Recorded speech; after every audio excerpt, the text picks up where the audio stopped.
Okay, so fundamentals.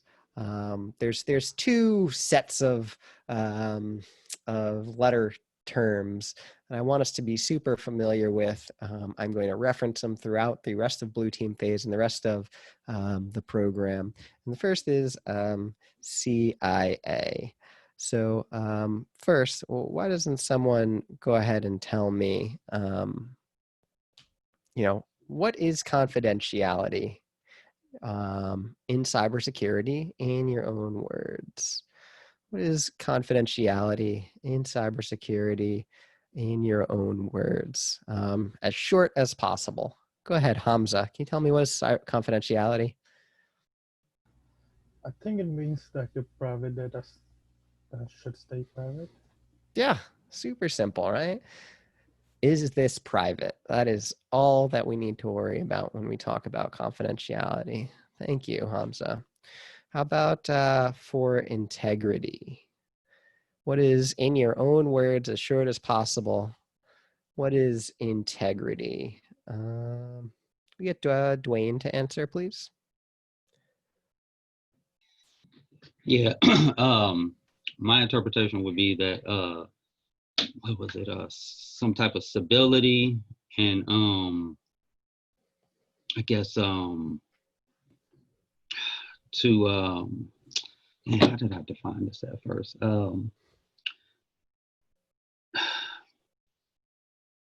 Basically, I guess if your system is I had a whole definition on this at first, but I forgot. That's okay. Who can help him out? Who can give us a definition for integrity?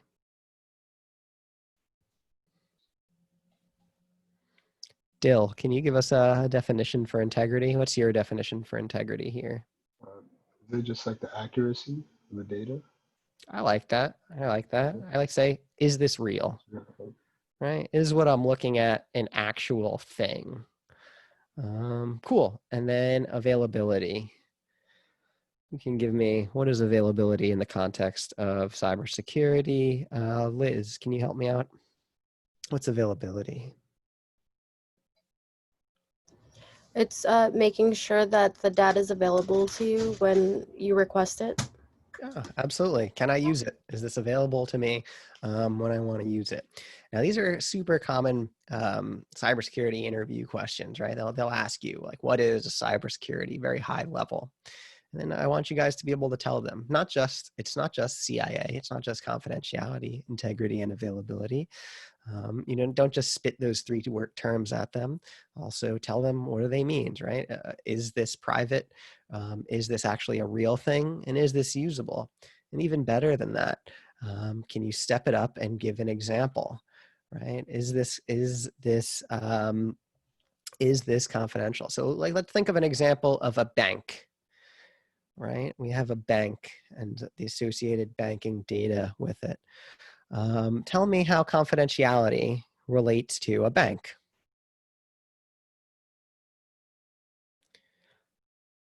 Go ahead, Teddy. Tell me how confidentiality relates to a bank.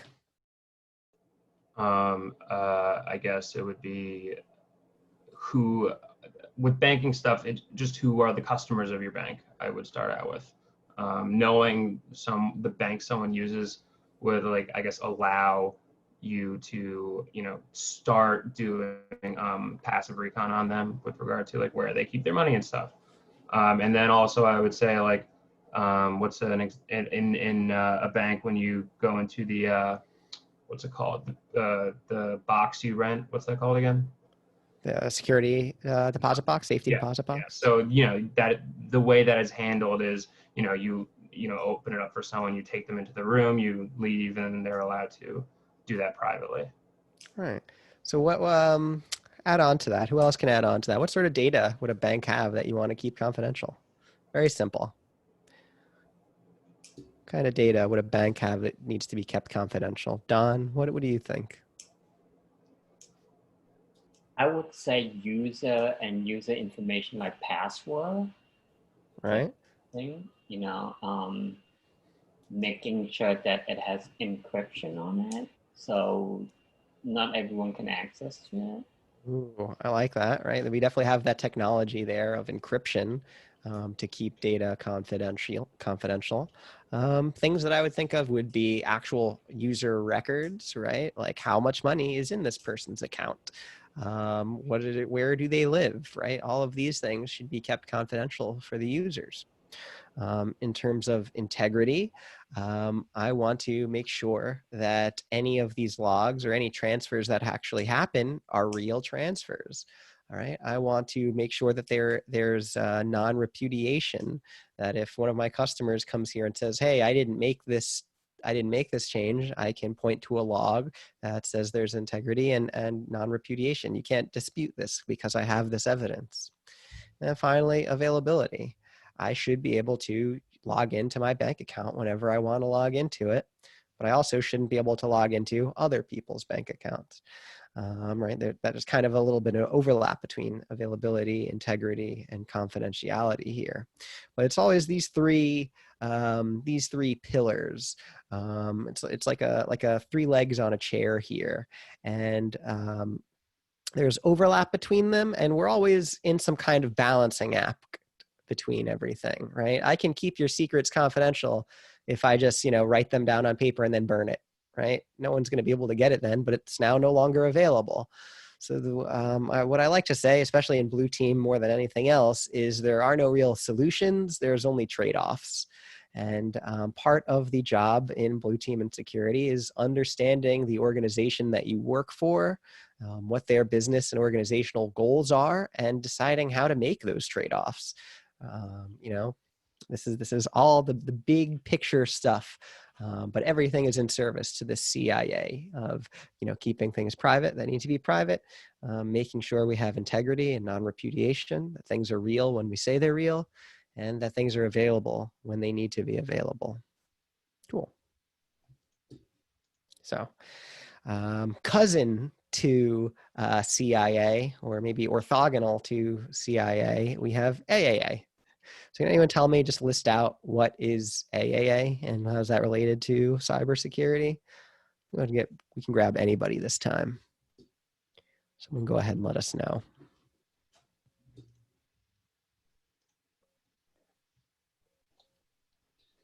I know two of them should be authentication and well, one of them is authentication. The other one is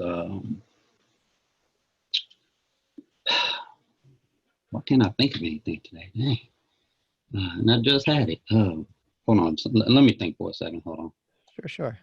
Authorization? Is that what you're thinking of? Yeah, that's exactly what I was thinking. Yes, authorization. Okay, so let's start with authorization. What's authorization? In your own words, as simple as possible. The ability to, or having the ability to authenticate to an account or something, or be able to get into an account. Authentic. So what are we? Did we say authentication or authorization? Which one are you describing? Authorization. That probably is authorization. Authentication. Yeah. Well, being able to authenticate to an account would be the ability to get into it, right? Not exactly. Authentication. That being check who you are, making sure it's the right person. Yeah, authentication is making sure you are who you say you are. Right? That is the authentication piece here. Dwayne, you were just talking about authorization, which is, what can you do? Are you allowed to do, right? What is it that you are allowed to do? Now that we know who you are, what are you allowed to do? And what's the final piece here? The final A. Accounting. Accounting. And what's accounting? Go ahead, Peter. What's accounting? I guess making sure that what you're doing is correct, or I guess maybe, pretty much making sure you're doing what you're supposed to be doing in an account. And I will disagree with that one. Think about accounting in general. What is it? Just keeping track of things. Yeah. The user's done. Keeping track of what people have done, right? Having some logbook. Who accessed what and when did they do it? That's what the accounting piece is all about, right? Who tried to authenticate? Someone tried to authenticate at some time from some location. How many times did they try to do it? Right? Maybe they did successfully authenticate, but what did they try? What are they authorized to do? Did they try and do things that they were not authorized to do? These are all the pieces that you would find under accounting, right? Setting up a system that you can go and check these things and make sure, right? And again, it all ties back to this part of storytelling here, right? Having evidence to tell a coherent and comprehensive story to whoever needs to hear it, right? So accounting is, did you do this?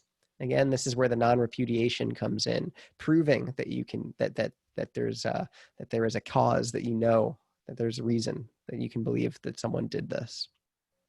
Okay, so here's an example on travel.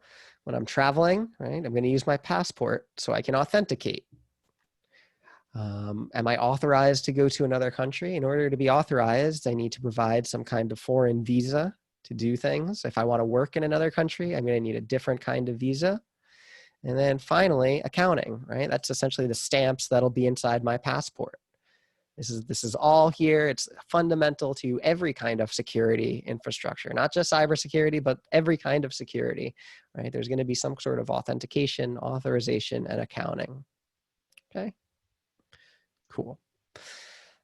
All sorts of vocabulary we're going through today and throughout all of Blue Team phase, which makes sense because all of Blue Team is storytelling and communication. So we really need to be on top of things with the language that we use. Hey, Matt. So, yeah. Just thinking about, like we've talked about these in context of interview questions. You know, I feel like now I'm equipped with 2 3-letter, you know, acronyms or whatever but how do you distinguish between the 2 of them? What would you expect to be asked where CIA is the right answer or AA is the right answer? Do you see what I'm saying? So you'll never get a question so specific. Yeah. So just like that, it'll be phrased more like, you know, can you explain what is the purpose of a cybersecurity team to our business or something like that? And then that's where you reference, well, cybersecurity is all about the CIA. Confidentiality, we keep the secret safe. Integrity, that there is trust in the information that we provide you. And availability, that the resources are available to you. So again, if you want, the next step to improve that answer is to give specific examples. So, you know, the specific example we just went through was the bank, keeping banking information confidential, user information, how much money is inside their accounts. The integrity, can we trust these logs that say this person transferred X amount of dollars into some account? All right, there's the integrity. And then the availability is that are people able to actually use our services to transfer money or, you know, log in and check their financials, right? That is all of the service that we have to cybersecurity. And that's kind of how the question would be phrased to you, right? So I don't want you to just memorize CIA as an answer, but as this is what our job is, right? Have this lens of CIA and everything we go on from all of Blue Team and through the rest of your career, I'm going to, and you're going to be able to bring things back to what is under this triad of CIA and how does AAA help us through CIA? A lot of vocabulary here. But I think that's a very good question. And I think you'll get experience because I'm going to be making you talk about this. You'll notice today is you guys are going to be talking much more than you have been. And that's all purposeful, right? It is to get you prepared for going out there and looking for the job, right? It's to get you to be able to speak the language with everyone else that's inside this industry. And that's why we're doing pretty heavy vocabulary and getting you guys to speak about this in different contexts, right? I'm asking you mostly for these things to repeat them or give me your how you can describe this in your own words, which is hugely important because not everyone you work with in cybersecurity is going to be as technical as you are. And you're going to need to be able to explain these in very simple terms, right? Very, very simple terms like dollars per day, right? That's what people, that's how you make things happen. That's how you can tell a story that is actionable. I know we maybe went a little off course on your question, but did I address it, Chris? Yeah, I think Sorry about the horns. I never thought living across the street from a post office would be this noisy. The fact that the AAA is sort of in support of the CIA, that sort of provides a framework to think about it. You know, the foundational piece is CIA, and then AAA is what we do to, I guess, make CIA happen. That's a helpful way, at least, to think about it, if that's correct. Yes, absolutely. And your mental model and framework of this is going to evolve as we go through. It'll make a lot more sense as we kind of put all the pieces in place and provide context. So just big picture, we're talking today. Cool, awesome question. So fundamentals, we're talking risk here. And there's three key pieces when we're describing risk. The first one is vulnerabilities. So anyone describe to me, what's a vulnerability? Simple English. What's a vulnerability? A weakness in a system. Yeah, that's it. Easy. Vulnerability is a weakness. That is the easiest way we can think about it. It's some sort of hole inside the system that can be exploited. Okay, what is a threat?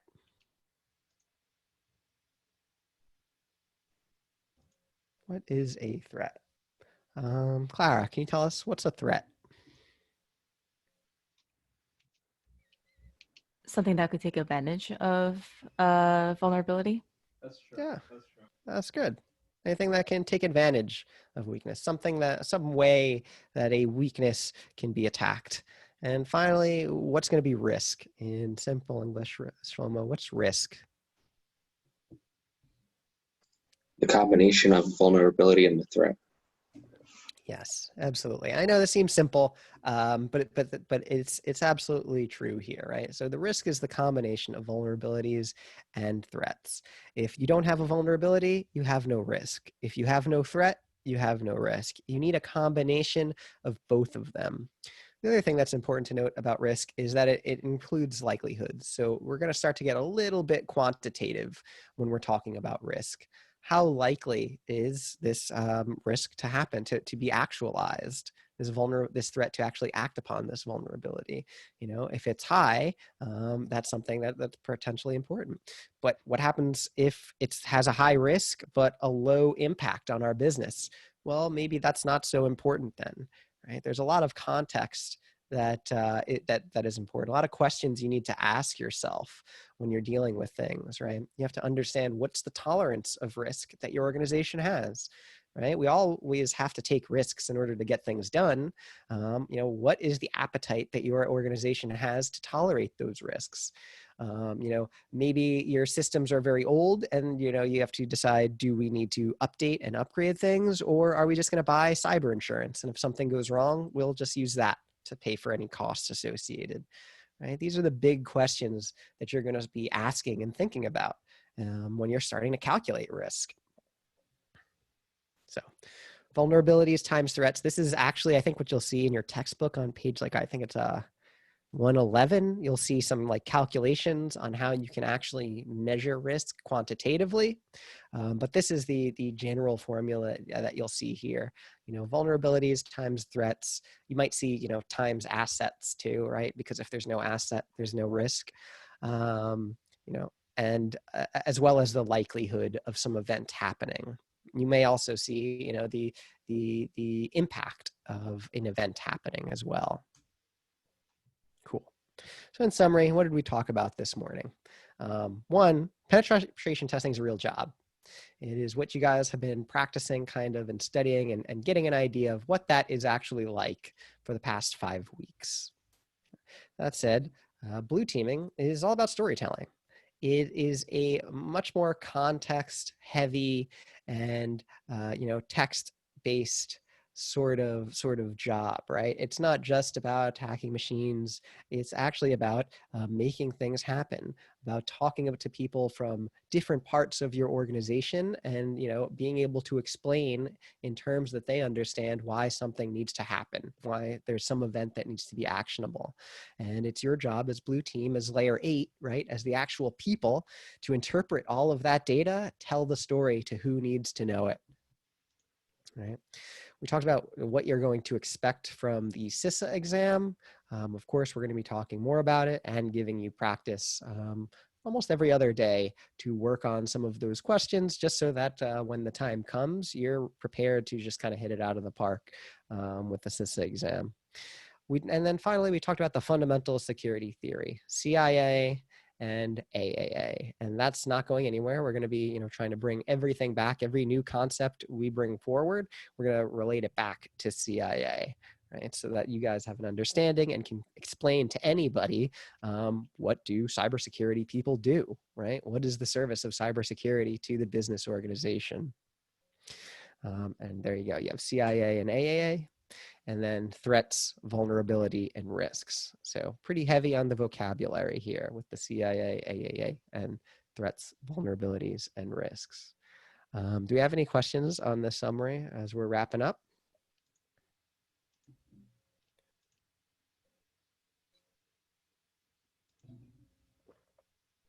Okay, cool. Close that down, and then let's see what we're doing. Let me stop share. And we can stop that recording.